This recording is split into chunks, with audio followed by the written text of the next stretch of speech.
Saya ini agak malu sedikit dengan orang Gorontalo. Hampir ini 3 minggu dipermalukan di televisi dan di medsos. Memangnya anak Gorontalo seperti itu? Dongok. Lain dibilang dia dijawab. Kenapa bukan yang berprestasi kau ekspos? Kenapa bukan anak-anak yang setengah mati sekolah akhirnya jadi dokter? Ditinggal ibu bapaknya menderita sekolah akhirnya jadi hebat. Kenapa yang begitu? Lain ditanya, lain dijawab. Mereka dimanfaatkan, kasihan. Kasihan juga anak-anak kita digituin. Apa hebatnya kalau begitu? Mesti yang diberikan ini loh anak Gorontalo hebat. Ini masalah pacar menangis, pret. Oh iya? Benarkah Pak Ustadz merasa malu dengan orang Gorontalo?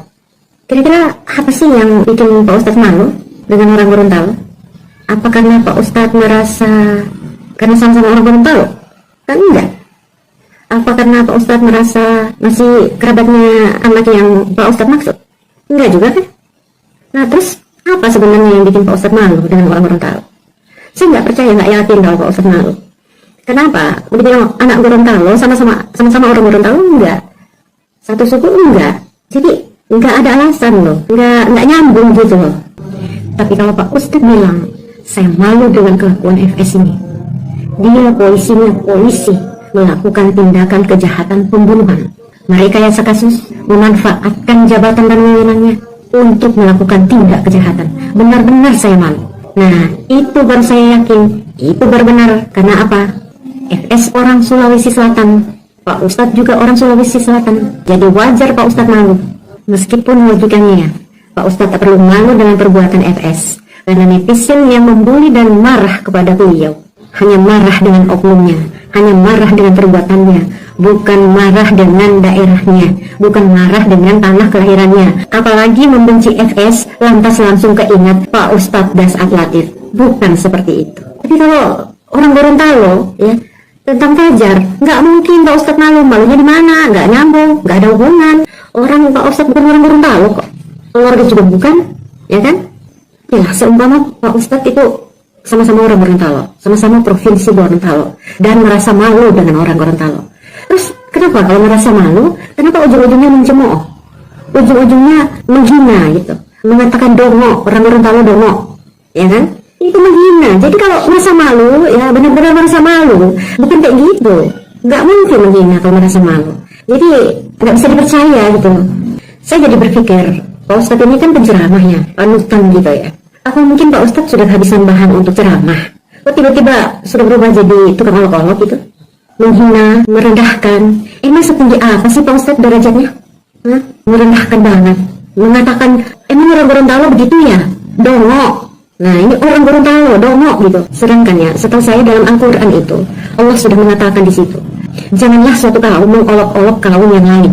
Karena boleh jadi, mereka yang diolok-olokkan lebih baik dari yang mengolok-olok. Kan gitu. Pak Ustadz itu paling pintar itu soal itu tuh. Terus kata Allah juga, dan janganlah kamu saling mencela satu sama lain. Janganlah saling memanggil dengan panggilan yang buruk. Nah terus kata Allah, barang siapa yang tidak bertobat, maka mereka itulah orang-orang yang zalim. Ya kan Pak Ustadz? Pak Ustadz paling tahu itu. Jadi mungkin Pak Ustadz harus bertobat. Sisi baiknya seorang Fajar, dia itu sebenarnya nggak bodoh. Dia sebenarnya nggak dongo gitu loh. Dia pintar sebenarnya. Kenapa? Umurnya tuh kan masih 15 tahun. Dia baru 15 tahun loh. Terus cuma sampai kelas 5 SD. Bayangkan ketika orang bertanya, dijawabnya dengan puitis gitu ya, puitis atau seperti pantun gitu. Dan itu keluar dari ucapan yang keluar yang spontanitas dia lakukan ya, langsung mengalir gitu, mengalir seperti air. Begitu orang bertanya, dia nggak mikir lagi, dia langsung nyerocos aja dia ucapannya, kata-katanya terangkai bagus. Itu umur 15 tahun seperti itu, menurut saya tuh luar biasa ya untuk anak seumuran dia. Nah jadi daya tariknya Fajar itu di situ.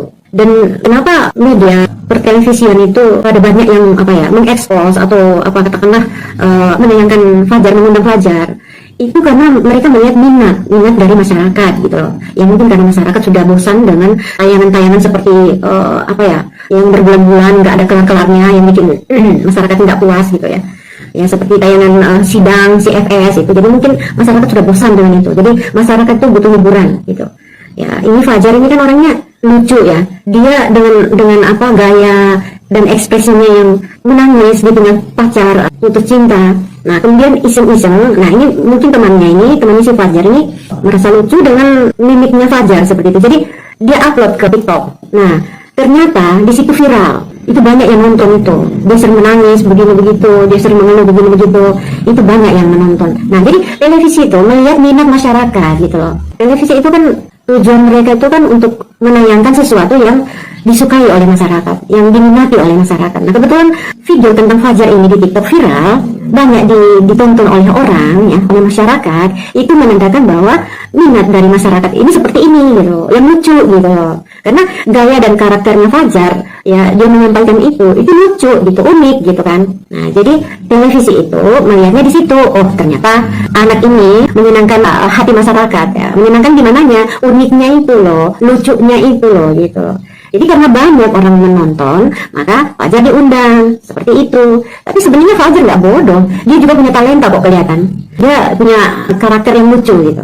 Dan seperti Pak Ustadz ketahui sendiri kan, setiap apapun yang terjadi di dunia ini, sehelai daun pun yang jatuh itu atas kehendak Allah. Jadi jalan-jalannya Fajar ini sudah ditentukan oleh Allah, itu sudah kehendak dari sana. Jadi jalan-jalan seseorang itu kan sudah ditentukan oleh Allah. Pak Ustadz lupa ya. Jadi jangan bertanya, kenapa yang begini yang diekspos, kenapa bukan yang begitu? Ini sudah jalannya. Masa sih Pak Ustadz sendiri, seorang mubalik, masa nggak ngerti jalan dari Tuhan? Jadi mohon maaf Pak Ustadz ya. Pak Ustadz mungkin nggak belajar sejarah ya. Jangan salah Pak Ustadz ya, jangan salah. Orang Gorontalo bukan orang Romo. Pak Ustadz lupa ya? Atau memang nggak tahu bahwa orang Indonesia satu-satunya yang masuk dalam daftar tokoh jenius pemilik IQ tertinggi di dunia, yaitu berasal dari Gorontalo, putra Gorontalo yang Bapak bilang dulu itu. Siapa lagi kalau bukan Bapak B.J. Habibie, Presiden ketiga Republik Indonesia. Beliau adalah putra Gorontalo, bapaknya asli Gorontalo, bernama Ali Abdul Jalil Habibie. Bahkan Pak B.J. Habibie disunat di Gorontalo, hitam di Gorontalo, bahkan sampai menikah dengan Ibu Ainun pakai adat Gorontalo. Berkat keberusannya, Habibie bahkan menciptakan rumus faktor Habibie yang dikenal dengan teori crack, yaitu yang digunakan untuk menghitung keretakan atau crack propagation of random sampai ke atom-atom pesawat terbang. Kemudian yang kedua, apakah Pak Ustadz pernah mendengar seseorang yang dijuluki Bapak Geologi Indonesia? Pak Ustadz tahu nggak siapa dia? Profesor John Aryo Katili. Beliau adalah sang guru besar pertama Indonesia di bidang ilmu geologi yang diraih saat usianya masih muda, yaitu umur 32 tahun pada tahun 1961. Beliau putra Gorontalo, lahir di Gorontalo pada tahun 1929. Ayahnya orang Gorontalo bernama Abdullah Umar Katili. Profesor John Aryo Katili sampai kini menjadi terkenal menjadi champion glamping Indonesia. Profesor John Aryo Katili, beliau pernah mengatakan bahwa Palu tidak layak menjadi ibu kota provinsi. Tetapi, kata guru besar Fakultas Teknik UGM, Profesor Subagio, bahwa rekomendasi tersebut tidak ditindaklanjuti oleh Presiden Soeharto atas pertimbangan politik. Katili pun merupakan ahli geologi yang ditunjuk pemerintah untuk membantu NASA dalam proyek satelit peneliti bumi. Hebat bukan? Dan sekali lagi, Gorontalo adalah yang pertama dan yang terdepan.